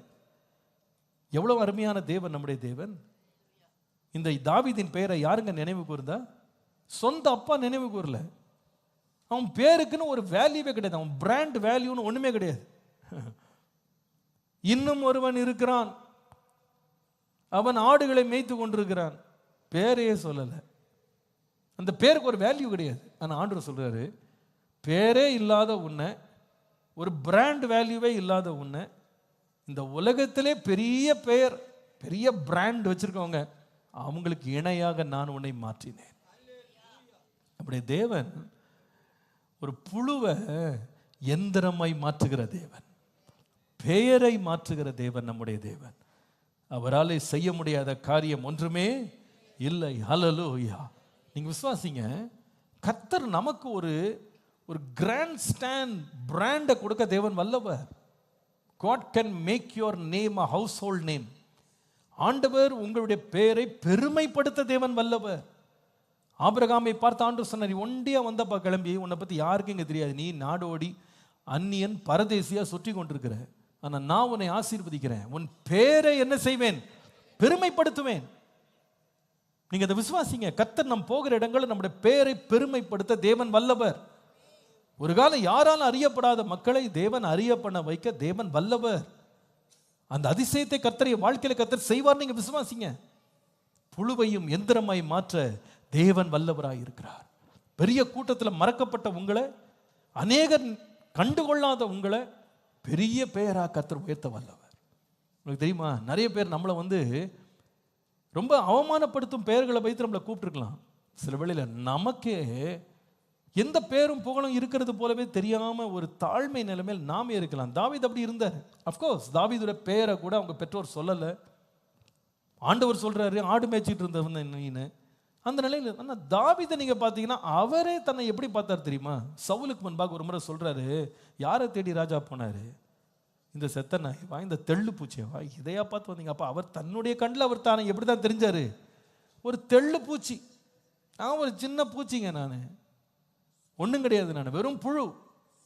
இப்படிப்பட்ட ஒரு நிலைமையில தான் நான் இருக்கிறேன். அவர் தனக்குன்னு வச்சுக்கிட்ட பேர் அவ்வளோதான். யாபேஸ்னு ஒருத்தர் இருந்தார் இல்லையா? இந்த யாபேஸை குறித்து படிக்கிறோம். இந்த யாபேஸனுடைய சொந்த அம்மா அவருக்கு என்ன பேர் வச்சாங்கன்னா துக்கம்னு பேர் வச்சாங்க. ஏன் அப்படி வச்சாங்க நம்மளுக்கு தெரியல. இவன் பிறக்கும் போது ஏதாவது துக்கமான சம்பவம் வீட்டில் நடந்ததா, இவன் ரொம்ப துக்கத்தை அவங்க அம்மா கொடுத்தானா என்னன்னு தெரியல. ஆனால் பொதுவாக தாய்மார் தாங்க பிள்ளைகளுக்கு தங்களுக்கு இருக்கிற பேரை விட நல்ல பேர் வைக்கணும்னு ஆசைப்படுவாங்க இல்லையா? நிறைய பேரை நான் பார்த்துருக்கேன். அதிகமான கல்வி கற்காத தாய்மார் கூட, உதாரணமாக நம்ம ஊரில் தமிழ் கலாச்சாரத்தில் வளர்ந்தவங்க கூட தாம் பிள்ளைக்கு பேர் வைக்கும் போது ஏதாவது வெளிநாட்டு பேரை இறக்குமதி செய்து தான் வைக்கிறாங்க. என் பிள்ளை எப்படி இருக்கணும், இன்டர்நேஷ்னல் ஸ்டாண்டர்டில் இருக்கணும் அப்படின்னு. சமீபத்தில் ஒரு பேர் என்ன, ஒரு இந்த குழந்தை பிரதிஷ்டை பண்ணுறதுக்கு ஆலோசனை கூட்டம் இருக்குது. அதுக்கு ஒரு ஃபார்ம் இருக்குது, ஃபில் பண்ணி கொடுக்குறதுக்கு எல்லோரும் எழுதி கொடுத்தாங்க. அப்போ நான் ஒரு ஃபார்ம் வருது, பேரே எழுதாமல் வருது. அப்போ அந்த பெற்றோரை கூப்பிட்டு, என்னம்மா என்ன பேர் வைக்க போகிறீங்க, பேரே இல்லாமல் இருக்குன்னா அவங்க ஒரு பேரை சொன்னாங்க. சரிம்மா அது எழுதிருங்கண்ணே. அது எழுத தெரியுதா, நான் ஏன் இப்படி எழுதாமல் வச்சுருக்கேன், அந்த பேரே என்ன பண்ண தெரில எனக்கு. அப்போ நான் யோசித்தேன், இந்த அம்மாவுக்கு பேர் ஸ்பெல்லிங் கூட எழுத தெரில, ஆனால் எழுத தெரியாத ஒரு மாடர்ன் நேமை தான் பிள்ளைக்கு என்ன பண்ணணும். அப்போ அந்த அம்மாவுக்கு தரிசனத்தை நினச்சி சந்தோஷப்பட்டேன். பரவாயில்ல, உங்கள் பிள்ளை வருங்காலத்தில் இப்படி இருக்கும், இந்த இடத்துல இருக்கும், நீங்கள் நினச்சி வச்சுருக்கீங்களே. எழுத தெரிலங்க, ஆனா தாம் பிள்ளைக்கு என்ன பேர் வைக்கணும்? சிறப்பான ஒரு பேர் வைக்கணும், ரொம்ப புகழ்ச்சியான ஒரு பேரை வைக்கணும் அப்படின்னு. ஐயா இந்த பேரை ஒருத்தர் கேட்டையா, ரொம்ப பிடிச்சிருச்சு ஐயா, அதனால் நீங்களே எழுதிருங்க, நீங்களே எழுதி கொடுங்க. ஆம், எந்த பெற்றோரும் தாம் பிள்ளைக்கு ஒரு தாழ்வான, குறைவான, அவமானப்படுத்துகிற பேரை வைக்க மாட்டாங்க. ஆனால் யாபேஸுடைய அம்மா அவனுக்கு துக்கம்னு பேர் வச்சாங்க. இந்த யாபேஸ் என்ன பண்ணா தெரியுமாங்க? அம்மாட்ட போய் சண்டை போடலை. ஏம்மா இப்படி எனக்கு ஒரு பேர் வச்ச, என் பேரை ஏன் இப்படி கெடுத்து போட்ட, என் பார்க்குறவெல்லாம் என்னை திட்டுறான், என்னை கிண்டல் பண்ணுறாங்க, பரிகாசம் பண்ணுறான், என்னை ஏன் இப்படி பண்ண அப்படின்னு அம்மாட்ட போய் சண்டை போடல. வேதம் சொல்லுறாங்க, இஸ்ரவேலின் தேவனாகிய கர்த்தரிடத்தில் போய் ஜெபம் பண்ணானா, தேவனே என்னை ஆசீர்வதியும், என் எல்லையை பெரிதாக்கும், உம்முடைய கரம் என்னோடு இருந்து என்னை தீங்கு துக்கப்படுத்தாதபடி அதற்கு என்னை விலக்கி காத்தருளும் என்று தேவனிடத்தில் முறையிட்டான். வேதம் சொல்லுகிறது, அவன் வேண்டி கொண்டதை கர்த்தர் அவனுக்கு அருளினார். அது விளைவு என்ன தெரியுமா? துக்கம்னு பேர் வச்ச அதே பிள்ளை தான் இன்றைக்கு யாரா மாறிட்டானா? தன் சகோதரர் எல்லாரிலும் கனம் பெற்றவனாய் மாறினான். ஹல்லேலூயா. அடிக்கடி நான் இன்னைக்கு கூட ஜேபஸ்ன்னு யாராவது பேர் வைக்க நிறைய பேர் இருக்காங்க. இங்கேயே நிறைய ஜேபஸ் இருக்கு. ஜேபஸ்லாம் பார்க்குமா நான் யோசிப்பேன், அன்றைக்கு இந்த பேரே ஒரு அவமான பேர், துக்கமான பேர். ஆனால் கர்த்தர் அந்த பேரை எவ்வளோ புகழ்ச்சியாக மாற்றி விட்டார். ஹல்லேலூயா. இது கர்த்தரால் நடந்தது. நம்முடைய பேரை பெருமைப்படுத்த தேவனால் முடியும். ஆண்டவர் புழுவை போல இருக்கிற யாக்கோபின்னு சொல்லிட்டு கூட பரவாயில்ல, கூப்பிடுறதே புழுவே, பூச்சியே, இப்படி யாராவது நம்மளை கூப்பிட்டு எப்படி இருக்கும்? கரப்பா பூச்சிங்க வா அப்படின்னு கூப்பிட்டு எப்படி இருக்கும்? நல்லா இருக்குமா? புழு இங்க வா, வண்டு இங்க வா அப்படின்னா எப்படி இருக்கும்? திரும்பி பார்த்து அந்த பிள்ளை ஒரு முறைக்கும், என்ன நினைச்சிட்டு இருக்க என்ன பத்தி? அப்படி கூப்பிட்டதே புழு, கூப்பிட்டதே பூச்சி, கூப்பிட்டுட்டு சொல்றாரு, புழுன்னு உன்னை கூப்பிட்டேன், ஆனால் உன்னை எந்திரமாய் மாற்றுவேன். ஆண்டவரே, என் பேரை பெருமைப்படுத்த நீர் அதிசயமாக என் வாழ்க்கையில் கிரியை செய்ய வல்லவராக இருக்கிறேன். ஹல்லேலூயா. இது கர்த்தரால் முடியும். ஒருவேளை இது எழுத்தின் பிரகாரம் அவங்க பேரை எல்லாம் இருக்கலாம், ஆனால் நம்மளை பற்றி இருக்கிற சுற்றி இருக்கிற பேர் இதுவாக இருக்கலாம். சாட்சியே இழந்து நற்பெயர் இழந்து நிற்கலாம். கர்த்தரால் முடியாத காரியம் ஒன்றும் இல்லை. எந்த இடத்துல அவமானப்பட்டோமோ அதே இடத்துல கர்த்தர் நம்முடைய தலையை உயர்த்த தேவன் வல்லவர். கடைசியா ஆண்டவர் என்ன வாக்குறுதி கொடுக்கிறார் பாருங்க. இது கர்த்தரால் நடக்கிற ஒரு பெரிய அதிசயம். முதலாவது, God promised to change the nature of the worm. இந்த பூச்சியினுடைய தன்மையை மாற்றுவேன் என்று கர்த்தர் வாக்கு பண்ணினார். ரெண்டாவது, கர்த்தர் இந்த பூச்சியினுடைய பெயரை மாற்றுவேன் என்று வாக்கு பண்ணினார். மூன்றாவது பாருங்க, அதே ஏசாயா 41:14 பார்த்தீங்கன்னா திரும்ப வாசிக்கிறோம். யாக்கோபு என்னும் பூச்சியே, இஸ்ரவேல் என்னும் சிறு கூட்டமே, பயப்படாதே, நான் உனக்கு துணை நிற்கிறேன் என்று இஸ்ரவேலின் பரிசுத்தருமாகி உன் மீட்பர் உரைக்கிறார். இதோ போரடிக்கிறதுக்கு நான் உன்னை புதிதும் கூர்மையுமான பற்கள் உள்ள எந்திரமாக மாற்றுவேன். நீ மலைகளை மிதித்து நொறுக்குவாய், குன்றுகளை பதறு கொப்பாக்குவாய், அவைகளை தூற்றுவாய். அப்பொழுது காற்று அவைகளை கொண்டு போய் சுழல் காற்று அவைகளை பறக்கடிக்கும். இதை யோசித்து பாருங்க. புழு எங்கெங்க இருக்கும்? புழு காற்றுலையா பறந்துக்கிட்டு இருக்கும்? எங்கே இருக்கும் புழு? கண்ணுக்கு தெரியாத இடத்துல ஒளிஞ்சிருக்கிற இடம் தான் புழுவுடைய இடம். எந்த மனுஷனுடைய கண்ணிலையும் படாமல் இருக்கும். சில வேளையில் எங்கேயாவது நீங்கள் ஒரு புழுவை எங்கேயாவது பார்த்துட்டீங்கன்னா அதை யாராவது பின்தொடர்றாங்கன்னு தெரிஞ்சால் எப்படியா நெளிஞ்சு ஒளிஞ்சு எங்கேயாவது என்ன பண்ணும்? ஏதோ ஒரு சின்ன ஒரு இடுக்கு இருந்தால் கூட போய் அதில் போய் ஒளிஞ்சுக்கணும். அது வெளியே யாருக்கு முன்பாக தைரியமாக நிற்கவே நிற்காது. புழுவினுடைய தன்மை அதுதான். அது எப்பவுமே ஒளிப்பிடங்களை தேடும், ஒளிஞ்சு மறைஞ்சிருக்கும். ஆனால் இங்கே பார்க்குறோம், இந்த ஒளிஞ்சு மறைஞ்சு கிடக்கிற இந்த புழுவை பார்த்து ஆண்டவர் சொல்கிறாரு, உன்னை நான் எல்லாரும் பார்க்குற எந்திரமாக மாற்றுவேன். Number 3, God promised to change the nativity of the worm. இந்த புழுவினுடைய இடத்தை மாற்ற தேவன் வாக்கு பண்ணினார். இந்த புழுவினுடைய இடத்தை நான் மாற்றுவேன். இன்னொரு விதமாய் சொன்னால், மறைந்து கிடக்கிற உன்னை எல்லாரும் நோக்கி பார்க்கிற ஒரு மேன்மையான இடத்துக்கு நான் உன்னை கொண்டு வருவேன். உன்னை எந்திரமாய் மாற்றுவேன். ஹல்லேலூயா. உன்னை எந்திரமாய் மாற்றுவேன். இந்த புழு பாருங்க, நான் நேற்றை கூட இதை பற்றி நான் ஒரு சில வசனங்களை உங்களுக்கு காண்பித்தேன். இந்த புழு பொதுவாக பைபிளில் நிறைய இடங்கள்ல இருக்கு. ஆனால் அதில் ஒரு இடம் எங்கே போய் உட்காந்துருக்குன்னு பார்த்தா, யோபு 21 அதிகாரம் 26 வசனத்தை வாசிக்கும் போது, கடைசியில் வாசிக்கிறோம், புழுக்கள் அவர்களை மூடும்னு போட்டிருக்கு. யாரை மூடும்னா, மரித்து போய் கல்லறையில் அடக்கம் பண்றாங்க பாருங்க, அடக்கம் பண்ணி மண்ணை மூடுறாங்க பாருங்க, அங்க போகுமா அந்த புழு. கண்ணுக்கு தெரியாத இடத்துல மறைவிடங்களில் போய் உட்கார்ந்து ஒளிப்பிடங்களில் வேலை செய்கிறது தான் இந்த புழு. இதே யோபு 24:20 வாசித்தால், அவனை பெற்ற கர்ப்பம் அவனை மறக்கும், புழு திருப்திகரமாய் அவனை தின்னும். இதெல்லாம் எதை பற்றி பேசியிருக்குன்னா, வெளியரங்கமாய் வந்து எந்த வேலையும் செய்யாது, அது மறைவிடமாக மண்ணுக்கடியில் ஒளிந்து கிடந்து பணி செய்கிற ஒரு தன்மை வந்து இந்த புழுக்கு உண்டு. ஆனால் இந்த மறைந்து கிடக்கிற புழுவை பார்த்து கர்த்தர் சொல்றாரு, எப்பா நீ ரொம்ப நாள் மறைஞ்சிருந்த, ஆனால் நான் உனக்கு ஒரு அதிசயத்தை செய்வேன், அந்த அதிசயம் செய்யும்போது நீ மறைந்திருக்க மாட்ட, எல்லாரும் பார்க்கும்படி உன்னை ஒரு கூர்மையான எந்திரமாய் நான் மாற்றுவேன், மலைகளை நொறுக்குகிற ஒரு எந்திரமாய் மாற்றுவேன். இடுக்குகளுக்குள்ளே இருந்த நீ மலைகளை நொறுக்கி பதறாக்கி போட கர்த்தருனை வெளியரங்கமாய் கொண்டு வர தேவன் வல்லவர். ஆம், நம்முடைய தேவனுடைய அதிசயத்தை நீங்க நினைத்து பார்ப்பீங்களான்னா, நம்முடைய தேவன் ஒரு மனிதனை உயர்த்துகிறதை போல யாருமே உயர்த்த முடியாது. பொதுவாகவே மனுஷனை பார்த்தீங்கன்னா, யாராவது ஒருத்தர் கொஞ்சம் வளர்றாங்க, உயர்றாங்க, பேர் பெறாங்கன்னு உடனே மனிதனுக்கு இயல்பாகவே சந்தோஷமா இருக்காது. அவனை எப்படி ஒளிப்படத்துக்கு மறைச்சு கொண்டு போகணும்னு தான் அவன் திட்டம் பண்ணுவான். இது மனிதனுடைய ஜென்ம சுபாவம். இது வந்து இன்னொருத்தர் தன்னோட ஷைன் பண்ணுறாங்கன்றதை அவங்க பார்த்து சந்தோஷப்பட மாட்டாங்க. அவங்கள மறைக்கணும், ஒழிக்கணும், 2ஆம் கட்ட நிலையில் கொண்டு போய் அவங்கள ஒன்றும் இல்லாமல் நாசமாக்கணும். இதுதான் மனுஷனுடைய ஜென்ம சுபாவம், மாம்ச சுபாவம் அப்படி தான் இருக்கும். உங்களுக்கு தெரியும், யோசேப்பு அப்படின்னு ஒரு மனிதன் இருந்தான். இந்த யோசேப்பை குறித்து வாசிக்கிறோம், அவன் வந்து போர்த்திபார்கிட்ட ரொம்ப உண்மையாக இருந்து அவன் கையில் கொடுக்கப்படுகிற எல்லாவற்றிலையும் அவன் வந்து வெற்றியையும் வளர்ச்சியும் அவன் காண்பிக்கிறான்.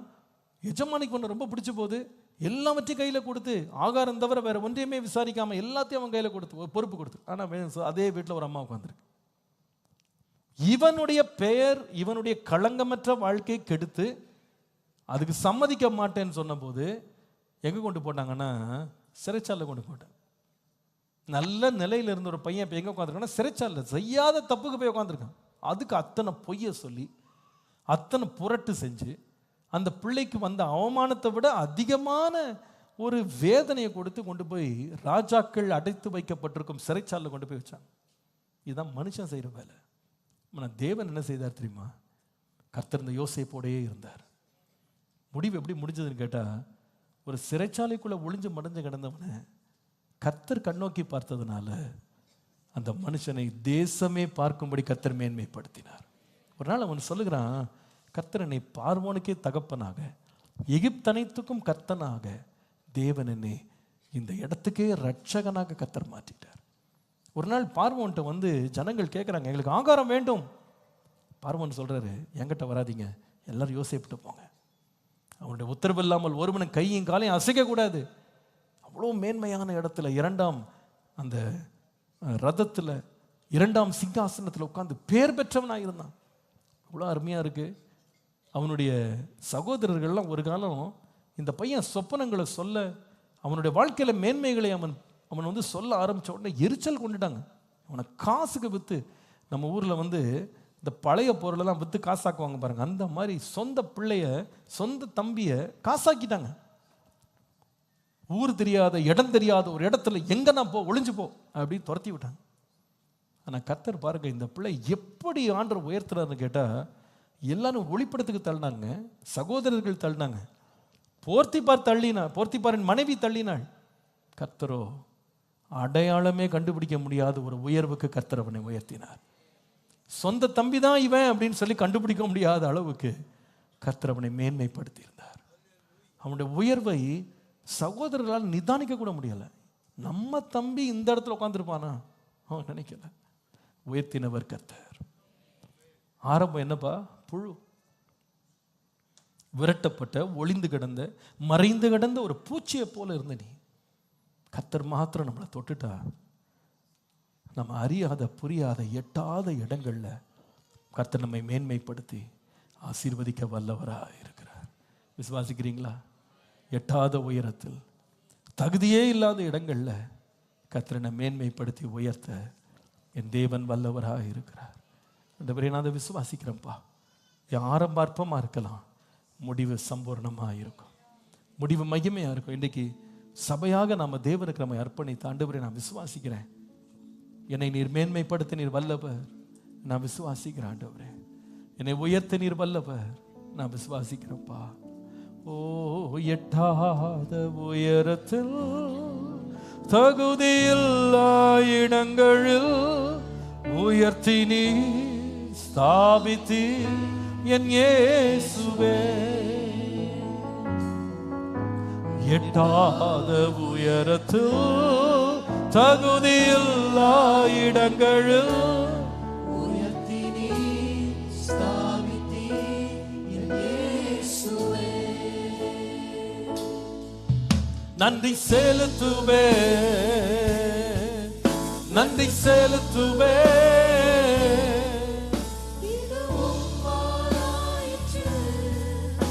இது அதிசயமானது. நன்றி செலுத்துவே, நன்றி செலுத்துவே, உந்தன் நன்மையை கொண்டாடி பாடுவே. கர்த்தர் நல்லவர், ஹல்லேலூயா. என்னை உயர்த்துவார், இதையெல்லாம் கர்த்தர் அதிசயமாய் நடத்துவார். கர்த்தருக்கு என்று காணிக்கை கொடுக்கிற நேரம், கொண்டு வந்தவங்க, கொடுக்க விரும்புகிறவங்க மனப்பூர்வமாக கொடுப்போம். அன்பின் ஆண்டவரே, எங்களுக்கு தந்த ஆசீர்வாதங்கள்லேருந்து உமக்கு நாங்கள் மகிழ்ச்சியோடு மனப்பூர்வமாக கொடுக்குறோம். இதோட நாமத்தின் மகிமைக்கென்று பயன்பெறட்டும்.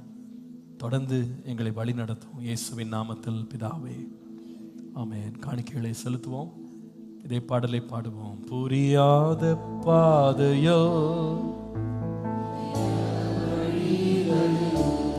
நடத்தினே. கீபோர்ட்ல சப்பு கம்மி பண்ணு, லோ கட் பண்ணு. புரியாத பாதையோ, புரியாத பாதையோ, புதிய வழிகளோ நடத்தினே.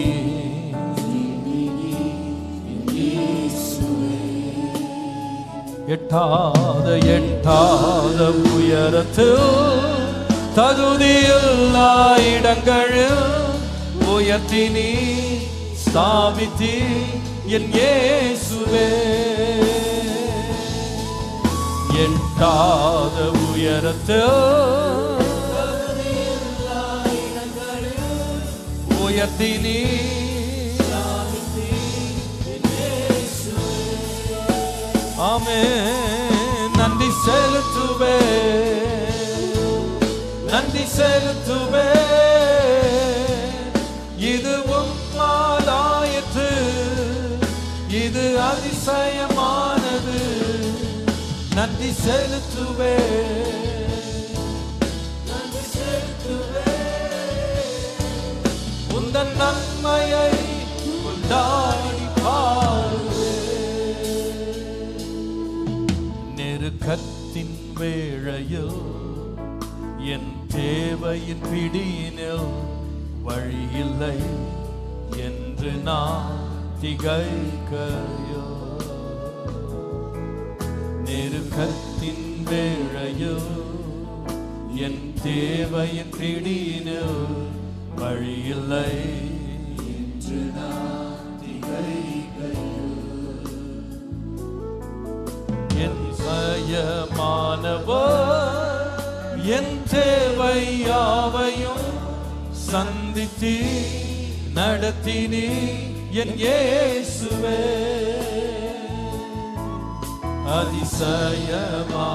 அதிசயமானவர் என் தேவை யாவையும் சந்தித்து நடத்தினி என் இயேசுவே. நன்றி செலுத்துவே, நன்றி செலுத்துவே, இது உம்மாலாயிற்று, இது அதிசயமானது. நன்றி செலுத்துவே, நன்றி செலுத்துவே, உந்தன் நன்மையை கொண்டாடி பாடுவே. எழுந்து நின்று பாடுவோமா? என்னை உயர்த்துகிறவர், என்னை நடத்துகிறவர், நீர் எனக்கு போதுமானவர் ஆண்டவரே. எத்தனை பேர் விசுவாசிக்கிறீங்க? இந்த காலையில் என்னை நடத்தவர் போதுமானவர், அதிசயமாய் நடத்துவார். அந்த புழுவுக்கு வந்து அதிசயத்தை பாருங்க. தன்மையவே கர்த்தர் மாற்றினார், பேரையே கர்த்தர் மாற்றினார். ஹல்லேலூயா. அவருடைய இடத்தையே கர்த்தர் மாற்றினார். கீழே இருந்ததை எல்லாரும் பார்க்கிற எந்திரமா மாற்றினார். புழு பூச்சின்னு அழைக்கப்பட்டதை எந்திரன்னு பேருக்கு சொல்லி கூப்பிட்டார். ஆண்டவர் அதனுடைய தன்மை, அழிக்கிற தன்மையை அநேகருக்கு பிரயோஜனமானதா மாற்றினார். ஆண்டவரே, நீங்க எவ்வளவு நல்லவரப்பா, நீங்க எவ்வளவு போதுமானவர். ஆண்டவரே, நான் விசுவாசிக்கிறேன் இது எல்லாம் உம்மாலே ஆகும். எத்தனை பேர் விசுவாசிக்கிறீங்க? அதை இது உம்மாலே ஆகும், என்னையும் மாற்றுங்கப்பான்னு சொல்லுங்க. இன்னைக்கு ஒரு செய்தி கேட்கும்போது நீங்க சொல்லலாம், பாஸ்டர் இந்த இடத்துல நான் ஒரு புழுவை போல நான் உணர்றேன்ப்பா, என் தன்மையில ஒரு மாற்றம் வேணும். சில பேர் சொல்லலாம், என் பேர்ல, என் அடையாளத்துல ஒரு மாற்றம் வேணும். சில பேர் சொல்லலாம், நான் இருக்கிற இடத்துலயே எனக்கு ஒரு மாற்றம் வேணும். தாழ்வில் இருக்கிற என்ன கர்த்தர் தூக்கணும். இன்னைக்கு அந்த தேவையோடு வந்திருக்கலாம். God will do it for you. இன்னைக்கு அவருடைய கரத்தை பிடிச்சுக்கிடுங்க. இது கர்த்தராலே கர்த்தராயிற்று என்று முடியத்தக்கதாக கர்த்தர் நடத்த தேவன் வல்லவர். உண்மையாவே நீங்க அறிந்து கொள்ள முடியாத விதத்துல, அதிசயிக்கத்தக்க விதத்துல கர்த்தர் காரியங்களை நடத்தி செல்ல வல்லவர். கரங்களை உயர்த்தி ஸ்தோத்திரம் பண்ணலாம். ஆண்டவரே, தேவனே, நீர் எனக்காய் செய்ய வல்லவர். என் குடும்பத்துக்கு நீர் செய்ய வல்லவர். என் பிள்ளைகளுக்கு செய்ய வல்லவர். ஆண்டவரே, எங்க வாழ்க்கையில நீங்க செய்ய வல்லவர். எங்க ஊழியத்துல செய்ய வல்லவர். ஆண்டவரே, புழுக்களையும் நீர் அசட்டை பண்ணாமல் அற்பமான ஆரம்பங்களை மகிமையான முடிவாக கொண்டு போக நீர் வல்லவர். கர்த்தரை நன்றியோடு ஸ்தோத்திரம் பண்ணியவரை ஆராதிப்போம். Thank you Holy Spirit. Thank you Holy Spirit. Thank you Holy Spirit. உம்மை நாங்கள் மகிமைப்படுத்துகிறோம், உம்மை ஆராதிக்கிறோம். நன்றி அப்பா. ஓ, இது உம்மாலாயிற்று, இது அதிசயமானது. ஓ, இது உம்மாலாயிற்று, இது அதிசயமானது. சொல்லுங்க, ஓ, இது உம்மாலாயிற்று, இது அதிசயமானது.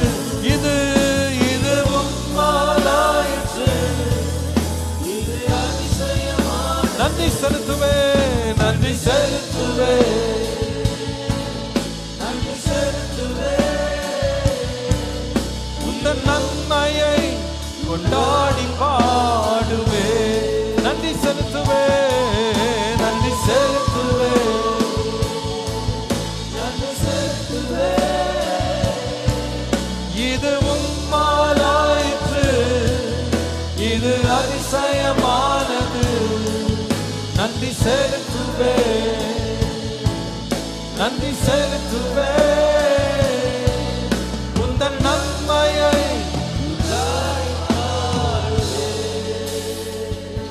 நன்மையை நான் பாடுவேன். ஆண்டவரே, நிச்சயமாய் கர்த்தர் ஒரு நாள் பாட வைப்பார், பாட வைப்பார். கர்த்தர் சொல்ல வைப்பார். திரும்பி பார்த்து சொல்லுவீங்க, புழுவை போல இருந்த என்னை இன்றைக்கு ஆண்டவர் பிரகாசமுள்ள ஒரு எந்திரமாய் கர்த்தர் மாற்றி இருக்கிறார். புகழ்ச்சிக்குரிய எந்திரமாய் மாற்றி இருக்கிறார். இது கர்த்தர் செய்ய வல்லவர்.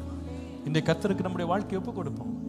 நீங்க செய்வீங்க. ஆண்டவரே, எவ்வளவு அற்பமான நிலையில் நான் இருந்தாலும் என்னை மேன்மைப்படுத்தவும் மாலே கூடும். நல்ல பிதாவே, உம்முடைய கரத்தில் எங்களை நாங்கள் விசுவாசத்தோடு ஒப்பு கொடுக்கிறோம்.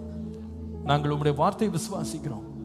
புழுவாக, பூச்சியாக அழைக்கப்பட்ட, அறியப்பட்ட ஆண்டவரே, ஆண்டவரே, செயல்பட்டு கொண்டிருந்த இந்த எளிமையை நீர் கண்ணோக்கி பார்த்தீரே.